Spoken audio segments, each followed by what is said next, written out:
Depuis des siècles, le christianisme façonne la culture, les traditions et même la manière de penser de millions de croyants à travers le monde.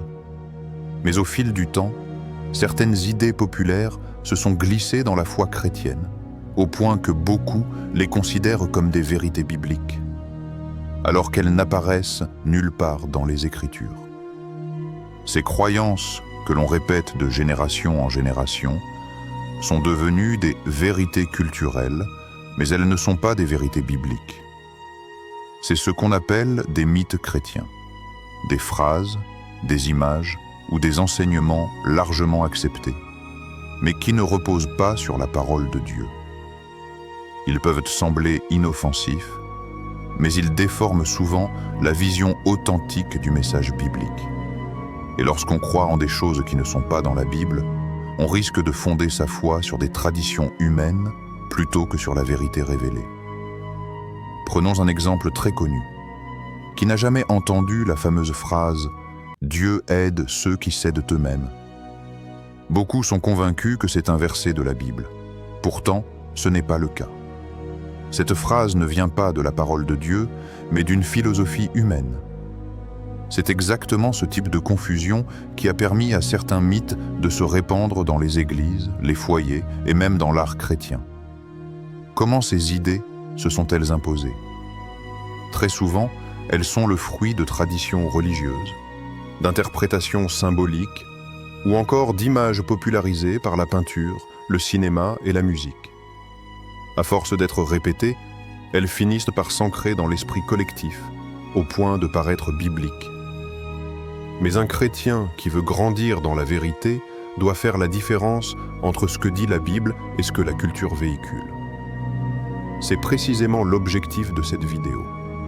Mettre en lumière 7 grands mythes chrétiens que tout le monde croit, mais qui ne se trouvent pas dans les Écritures. Des idées comme la croyance aux 3 rois mages, l'image d'Ève croquant une pomme, la représentation des anges avec de grandes ailes blanches, ou encore l'idée que le paradis serait un lieu perché dans les nuages. Ces mythes sont si répandus qu'ils passent pour des évidences. Pourtant, lorsqu'on revient au texte biblique, on découvre une réalité bien différente. Dans cette vidéo, nous allons déconstruire ces fausses croyances, une par une, et les confronter directement à ce que dit réellement la parole de Dieu. Loin de vouloir choquer ou critiquer, l'objectif est de rétablir la vérité et d'encourager chacun à lire la Bible par lui-même, sans se contenter de traditions ou de clichés. Alors, accrochez-vous, car ce voyage risque de bousculer certaines de vos certitudes. Préparez-vous à découvrir que ce que vous pensiez être biblique ne l'est peut-être pas du tout. Mythe numéro 1. Dieu aide ceux qui s'aident eux-mêmes, parmi les phrases les plus connues et les plus citées dans le monde chrétien. Celle-ci arrive sans doute en tête. Dieu aide ceux qui s'aident eux-mêmes. Beaucoup l'emploient pour encourager à l'effort, au travail ou à la responsabilité personnelle. Mais la vérité est claire. Cette phrase ne se trouve nulle part dans la Bible. Elle n'est pas d'inspiration divine, mais humaine. Cette maxime ne vient pas de Moïse, des prophètes ou de Jésus. Elle trouve ses racines dans la philosophie grecque, où des penseurs comme Éschyle ou Sophocle soulignaient déjà l'importance de l'effort individuel. Elle a ensuite été popularisée en Europe à travers des proverbes et reprise par Benjamin Franklin au XVIIIe siècle dans son almanach du pauvre Richard. C'est donc une parole humaine, pas un verset biblique.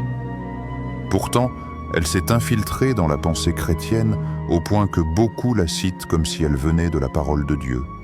Mais que dit réellement la Bible ?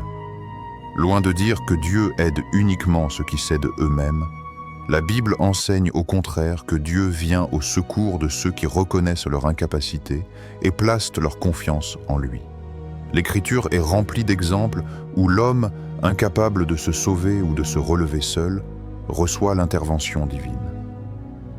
Dans Psaume 121, versets 1 à 2, David déclare « Je lève mes yeux vers les montagnes. d'où me viendra le secours? Le secours me vient de l'Éternel, qui a fait les cieux et la terre. Dans Ésaïe 40 et 1:10, Dieu dit « Ne crains rien, car je suis avec toi. Ne promène pas des regards inquiets, car je suis ton Dieu. Je te fortifie. Je viens à ton secours. Je te soutiens de ma droite triomphante. » Dans Romains 5:6, Paul écrit « Car, lorsque nous étions encore sans force, Christ, au temps marqué, est mort pour des impies. » Ces passages montrent que le secours de Dieu n'est pas réservé à ceux qui cèdent eux-mêmes, mais à ceux qui reconnaissent leur faiblesse et s'abandonnent entre ses mains. De nombreux récits bibliques illustrent cette vérité, Moïse et Israël à la mer Rouge. Le peuple était acculé entre la mer et l'armée de Pharaon. Impossible de s'aider soi-même. Mais Dieu est intervenu en ouvrant un chemin miraculeux. Exode 14.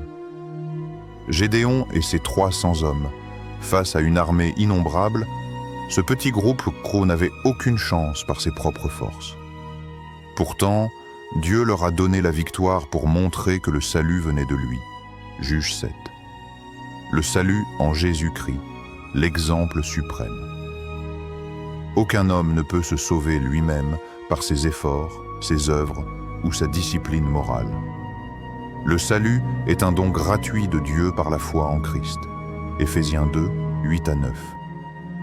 Ces exemples prouvent que Dieu ne se limite pas à aider ceux qui font déjà leur part, mais qu'il agit souvent là où l'homme est impuissant, afin que toute la gloire lui revienne. À première vue, cette phrase peut sembler motivante, mais elle glisse subtilement vers une théologie centrée sur l'homme, où l'effort humain devient la condition première de l'aide divine. C'est oublier que, sans Dieu, nous ne pouvons rien faire. Jean 15. 5. Le vrai message biblique est plutôt « Dieu aide ceux qui reconnaissent qu'ils ne peuvent peut-être pas s'aider eux-mêmes ». Mythe numéro 2. Les 3 rois mages. Chaque année, à Noël, les crèches, les chants et les représentations artistiques nous montrent une même scène. 3 rois richement vêtus, couronnés d'or, s'inclinant devant l'enfant Jésus et lui offrant des cadeaux. Dans l'imaginaire collectif, cette image est devenue indiscutable. Il y aurait eu 3 rois mages venus adorer le Christ. Pourtant, en ouvrant la Bible, on se rend vite compte que cette croyance repose davantage sur la tradition que sur le texte biblique. Le récit des mages se trouve uniquement dans Matthieu 2, 1-12. Le texte parle de mages venus d'Orient, qui arrivent à Jérusalem en disant « Où est le roi des Juifs qui vient de naître? Car nous avons vu son étoile en Orient et nous sommes venus l'adorer. » Nulle part. Matthieu ne dit qu'ils étaient 3, ni qu'ils étaient rois. Le terme utilisé, mage, désigne plutôt des savants, astrologues ou sages de l'époque, probablement originaires de Perse ou de Babylone, des régions connues pour leurs écoles d'astronomie. La tradition des 3 mages provient du fait que l'Évangile mentionne 3 cadeaux, l'or, l'encens et la myrrhe. Par association, on a supposé qu'il y avait 3 personnages, chacun portant un présent. Mais le texte ne donne aucun chiffre. Il pouvait être 2, 5, 10 ou plus. De plus, l'idée qu'il soit un roi vient d'une interprétation symbolique liée à l'Ancien Testament. Certains ont fait un rapprochement avec le psaume 72, 10-11, qui parle de rois venant offrir des présents au Messie, et avec Ésaïe 60, 3, qui évoque des nations marchant à la lumière de Dieu. Ces textes prophétiques ont été appliqués aux mages, au point de transformer de simples savants orientaux en rois. Dès les premiers siècles, les chrétiens ont développé des récits supplémentaires autour des mages. Au VIe siècle, ils ont même reçu des noms: Melchior, Gaspard et Balthazar. Dans l'art médiéval, ils sont représentés comme 3 rois de continents différents.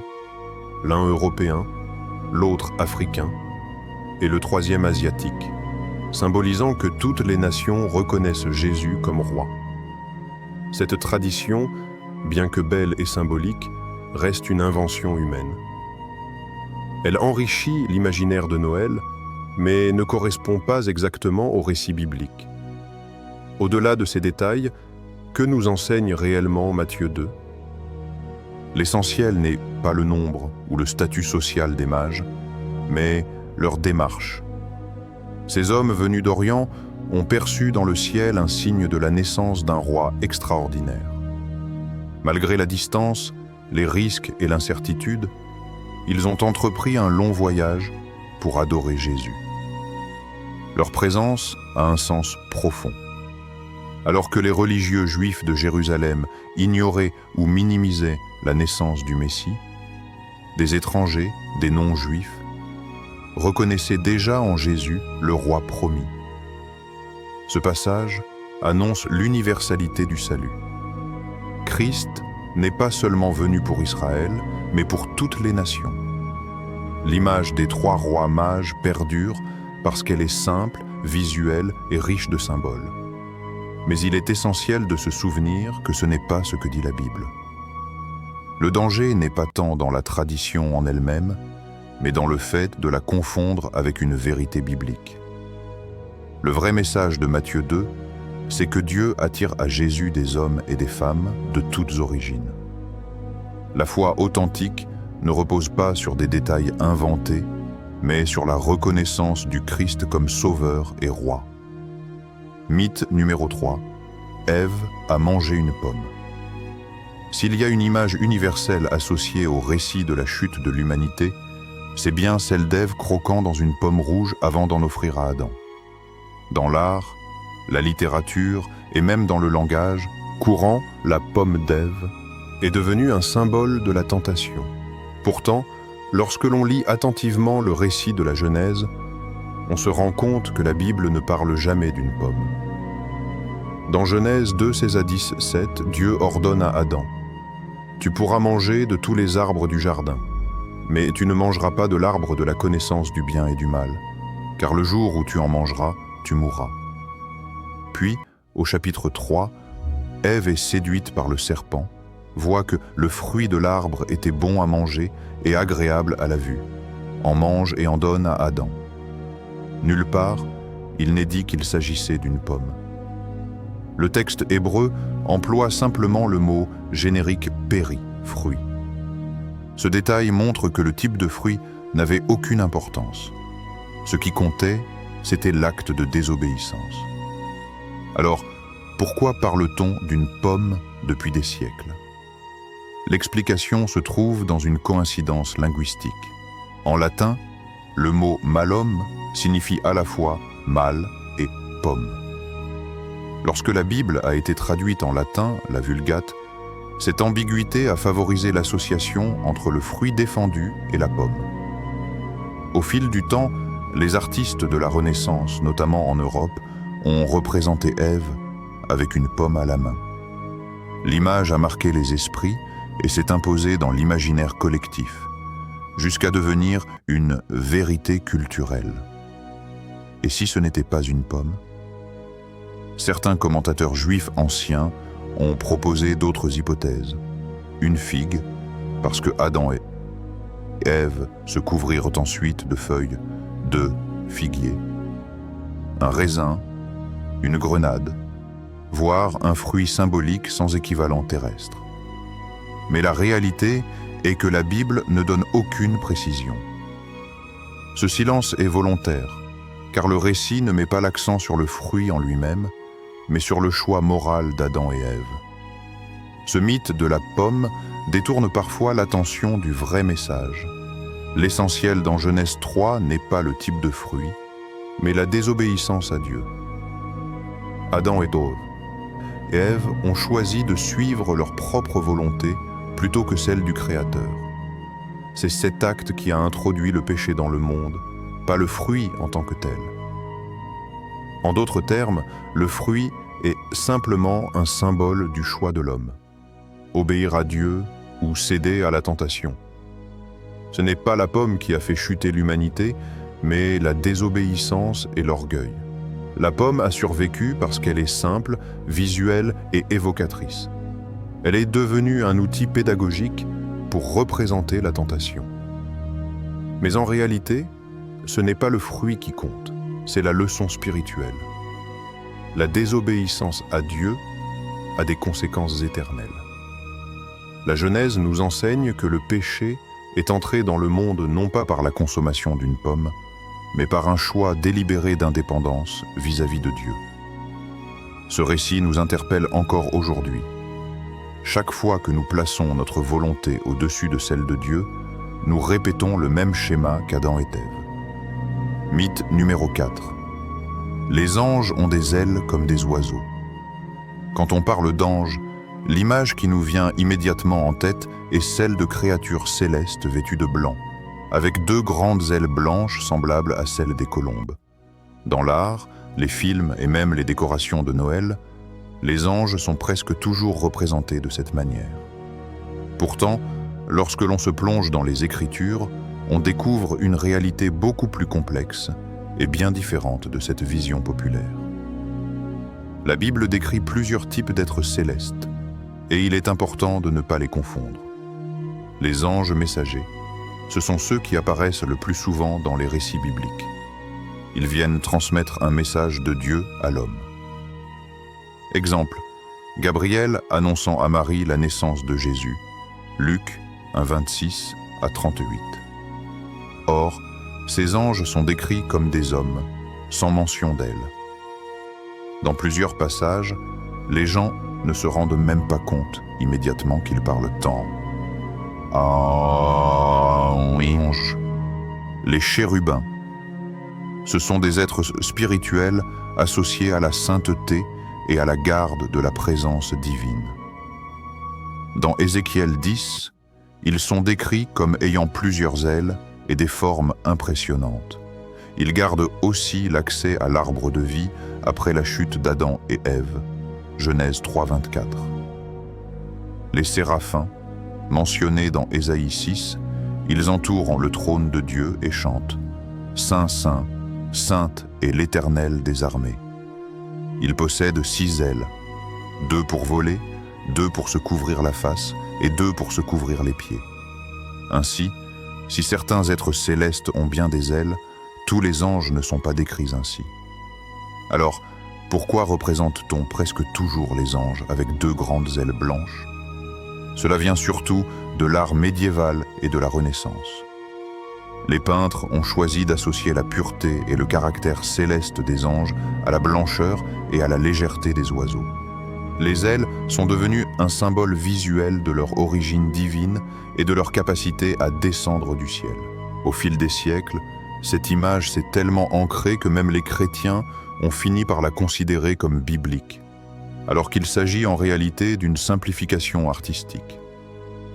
Ce que la Bible veut mettre en avant à travers les anges, ce n'est pas leur apparence, mais leur mission. Le mot « ange », malak en hébreu, angelos en grec, signifie littéralement « messager ».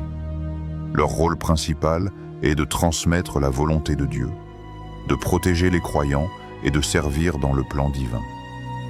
Dans Hébreux 1:14, il est écrit « Ne sont-ils pas tous des esprits au service de Dieu, envoyés pour exercer un ministère en faveur de ceux qui doivent hériter du salut? L'essentiel n'est donc pas de savoir s'ils ont 2, 4 ou 6 ailes, mais de comprendre qu'ils sont des serviteurs fidèles du Seigneur. » La vision des anges comme de gentilles créatures zélées peut réduire leur puissance et leur rôle réel. Dans la Bible, les apparitions angéliques provoquent souvent la crainte et le respect. C'est pourquoi, presque systématiquement, les anges commencent leur message par « Ne crains point ». Leur mission n'est pas de décorer nos sapins de Noël, mais de participer activement au plan de Dieu, parfois en livrant bataille, parfois en protégeant, parfois en annonçant des messages cruciaux. Les anges sont des messagers puissants de Dieu. Certains ordres célestes comme les chérubins et les séraphins possèdent des ailes, mais la Bible ne décrit pas tous les anges ainsi. L'image des ailes blanches d'oiseaux relève plus de la tradition artistique que de la révélation biblique. L'essentiel est de se rappeler que ces êtres spirituels travaillent au service de Dieu et de ses enfants, et que leur rôle est bien plus profond que les représentations populaires ne le laissent penser. Mythe numéro 5. Marie est restée éternellement vierge. Dans le christianisme populaire, Marie est souvent considérée comme étant restée vierge toute sa vie. Pour beaucoup, elle n'aurait jamais eu d'autres enfants après Jésus. Cette croyance, appelée la virginité perpétuelle de Marie, est un dogme défendu par l'Église catholique et accepté par certaines traditions orthodoxes. Mais lorsque l'on examine attentivement la Bible, on découvre que cette idée ne repose pas sur le texte biblique, mais sur des traditions développées plus tard. Les évangiles affirment clairement que Jésus est né d'une vierge, Marie, par la puissance du Saint-Esprit. Cela constitue un miracle unique et fondamental. Cependant, après la naissance de Jésus, plusieurs passages mentionnent que Marie et Joseph ont eu d'autres enfants. Matthieu 13, 55 à 56. N'est-ce pas ce fils du charpentier? N'est-ce que pas Marie qui est sa mère? Jacques, Joseph, Simon et Jude ne sont-ils pas ses frères? Et ses sœurs ne sont-elles pas toutes parmi nous? Marc 6,3 confirme ces noms et cite les sœurs de Jésus. Jean 7,5 ajoute même que les frères de Jésus ne croyaient pas en lui au début. Ces versets indiquent clairement que Jésus avait des frères et des sœurs. Le mot grec employé, adelphos, désigne généralement des frères de sang et non des cousins. Alors, pourquoi enseigne-t-on que Marie est restée vierge? Cette croyance s'est développée au fil des siècles, influencée par deux facteurs principaux: la valorisation du célibat et de la virginité. Dans les premiers siècles, l'Église a fortement mis en avant l'idée que la virginité était une condition spirituelle supérieure au mariage. Préserver Marie comme vierge éternelle correspondait à cette vision. L'honorification de Marie. Au fur et à mesure que le culte marial s'est développé, les théologiens ont voulu distinguer Marie des autres femmes en la plaçant sur un piédestal spirituel. L'idée qu'elle ait eu d'autres enfants semblait incompatible avec son rôle unique de mère de Dieu.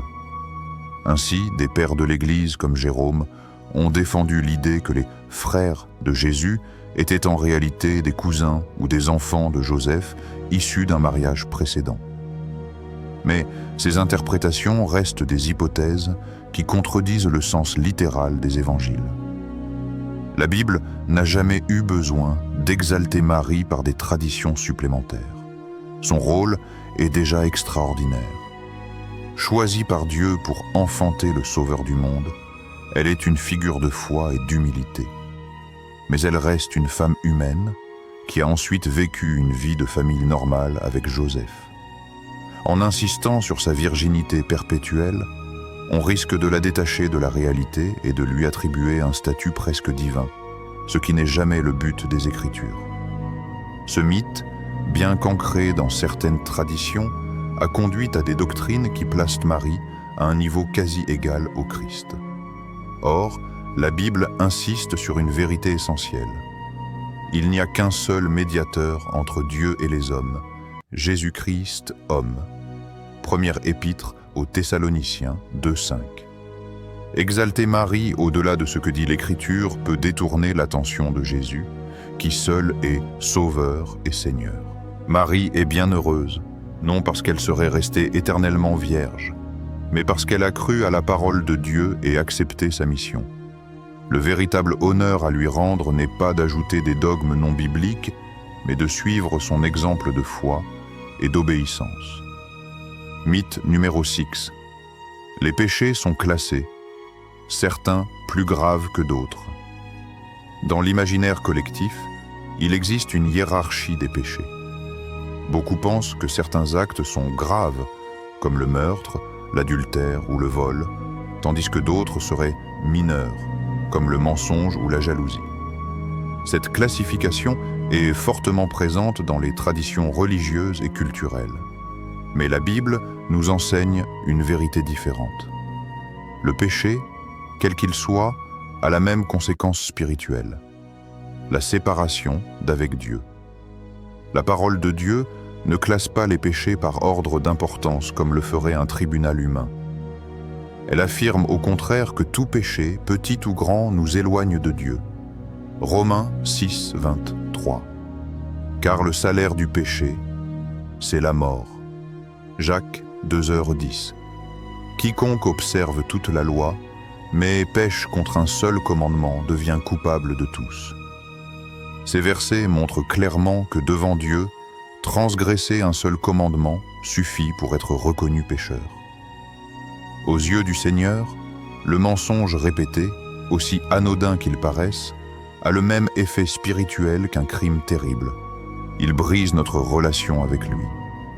Historiquement, certaines traditions religieuses ont introduit des catégories comme péché véniel, léger, et péché mortel, grave. Cette distinction visait à expliquer les différentes conséquences visibles de certains actes et leur impact sur la vie sociale et spirituelle. Par exemple, le meurtre détruit une vie et une famille entière, provoquant des conséquences visibles et irréversibles. Un mensonge peut sembler moins grave, mais il reste une offense à Dieu et peut détruire la confiance entre les hommes. Ainsi, les conséquences sociales et humaines peuvent varier. Mais spirituellement, aux yeux de Dieu, tous les péchés conduisent au même verdict: la condamnation. Penser qu'il existe de petits péchés conduit souvent à une attitude de tolérance envers certains comportements. Beaucoup se disent « ce n'est pas si grave, ce n'est qu'un mensonge » ou « Dieu comprend, ce n'est pas comparable à un meurtre ». Mais cette logique minimise la sainteté de Dieu et nous amène à négliger le sérieux du péché. Le diable utilise ce mythe pour pousser les croyants à vivre dans un compromis permanent, pensant que tant qu'ils évitent les grands péchés, ils sont acceptables devant Dieu. Dieu est saint et parfait. Pour entrer dans sa présence, il exige une pureté totale. C'est pourquoi aucun être humain, par ses propres efforts, ne peut se justifier devant lui.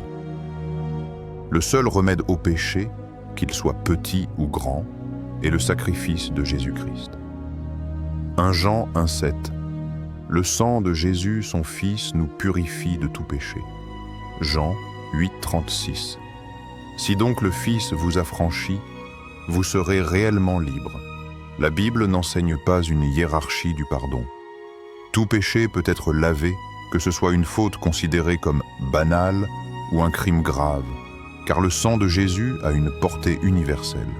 Oui, les conséquences humaines des péchés varient, mais spirituellement, devant Dieu, tous sont également graves car ils séparent l'homme de son Créateur. Le seul espoir est de se repentir et de croire en Jésus-Christ, qui efface entièrement nos fautes. Le véritable danger n'est donc pas dans la taille du péché, mais dans le fait de ne pas le confesser et de rester séparé de Dieu. Mythe numéro 7. Le paradis est dans les nuages. Dans l'imaginaire collectif, le paradis est souvent représenté comme un lieu situé dans les nuages. Les films, dessins animés et même certaines prédications populaires renforcent cette vision. Des anges assis sur des nuages, des harpes en main et les âmes flottant dans le ciel. Mais la Bible ne décrit pas le paradis de cette manière simpliste. En réalité, l'Écriture nous révèle une vision beaucoup plus grandiose et concrète, celle de la Nouvelle Jérusalem. La Bible parle effectivement d'un ciel spirituel, là où Dieu règne. Mais lorsque les Écritures évoquent la destinée finale des croyants, elles ne parlent pas d'un séjour éternel dans les nuages. Au contraire, elles présentent un projet divin où ciel et terre sont unis. Apocalypse 20, 1-2. Puis je vis un nouveau ciel et une nouvelle terre. Et je vis descendre du ciel, d'auprès de Dieu, la ville sainte, la nouvelle. Jérusalem, préparée comme une épouse qui s'est paré pour son époux. Apocalypse 20 et 1:3. Voici le tabernacle de Dieu avec les hommes. Il habitera avec eux, et ils seront son peuple. Cela montre que le but final n'est pas de rester éternellement dans un ciel nuageux, mais de vivre avec Dieu dans un lieu réel, renouvelé et glorieux. Alors pourquoi associe-t-on le paradis aux nuages? L'imagerie artistique. Depuis le Moyen-Âge, de nombreuses peintures et fresques ont illustré le paradis avec des nuages, symbole de hauteur et de pureté. Les récits populaires, les contes et films ont repris ce cliché visuel simple à comprendre. Les bons montent au ciel, donc logiquement dans les nuages. La confusion avec l'attente céleste. La Bible enseigne que les croyants sont avec Christ après la mort. Philippiens 1:23. Mais cet état intermédiaire n'est pas encore la destination finale décrite dans Apocalypse 21. La Bible décrit le paradis comme la nouvelle Jérusalem, une cité éclatante descendue du ciel, où Dieu habitera au milieu de son peuple. Elle est présentée avec des images puissantes, des murailles précieuses et des portes de perles. Apocalypse 20 et 1:12 à 20 et 1. Une rivière d'eau de vie et l'arbre de vie qui guérissent les nations. Apocalypse 22, 1 à 2. L'absence totale de souffrance, de mort et de larmes. Apocalypse 20 et 1:4. Ce n'est donc pas un lieu vaporeux et flou, mais un espace tangible et glorifié, où justice, paix et présence divine régneront éternellement. Réduire le paradis à une simple image dans les nuages le rend abstrait et peu attrayant. Beaucoup finissent que par le considérer comme ennuyeux ou irréel. Or, la Bible veut au contraire éveiller en nous une attente joyeuse et concrète de la vie éternelle. Ce mythe minimise aussi le plan global de Dieu, restaurer toute la création. Dieu ne sauve pas seulement les âmes pour les placer sur des nuages, mais il renouvelle la terre entière pour y établir son royaume parfait. Le paradis n'est pas un rêve brumeux dans le ciel. C'est la réalité glorieuse de la Nouvelle Jérusalem, où Dieu et l'humanité réconciliés vivront ensemble dans une création totalement restaurée. C'est l'espérance vivante que Jésus-Christ nous a promise. Voici, je fais toutes choses nouvelles. Apocalypse 21:5. Au fil de cette vidéo, nous avons exploré 7 grands mythes chrétiens qui, bien que largement répandus, ne trouvent pas leur source dans la Bible.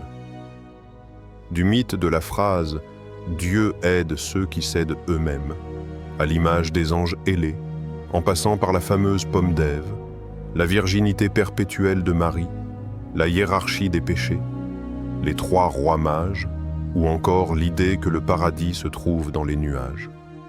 Chacun de ces mythes a façonné notre imagination et influencé notre compréhension de la foi. Ces idées sont profondément ancrées dans la culture, dans l'art et dans les traditions, au point que beaucoup les considèrent comme des vérités bibliques. Pourtant, lorsque nous revenons à la parole de Dieu, nous découvrons des réalités souvent bien différentes. Dieu intervient même là où l'homme est impuissant. Jésus a grandi dans une famille humaine. Les anges sont avant tout des messagers de Dieu, et le paradis est une création renouvelée, glorieuse et tangible. L'objectif de cette démarche n'est pas de critiquer la foi ou de dévaloriser des traditions anciennes, mais de réveiller notre esprit critique et notre curiosité biblique. La Bible est claire. Elle nous appelle à chercher la vérité avec discernement, Jean 17:17, à ne pas nous fier uniquement aux traditions humaines et à tester tout enseignement à la lumière de la parole de Dieu. Alors, que retenir? Vérifiez toujours vos sources.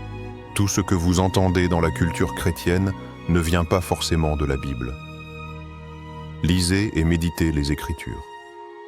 La connaissance directe de la parole de Dieu protège contre les erreurs et les malentendus. Partagez la vérité avec amour.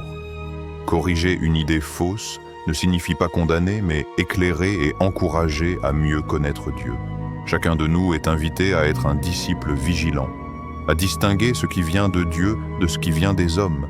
Ces mythes ne doivent pas nous décourager, mais plutôt nous pousser à approfondir notre foi, à poser des questions et à rechercher la vérité avec diligence.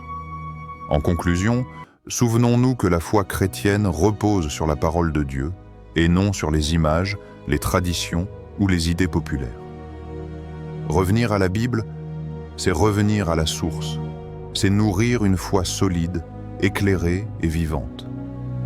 Alors prenez le temps de lire, de comparer, de réfléchir et surtout de partager ce que vous découvrez. Car la vérité libère, éclaire et fortifie.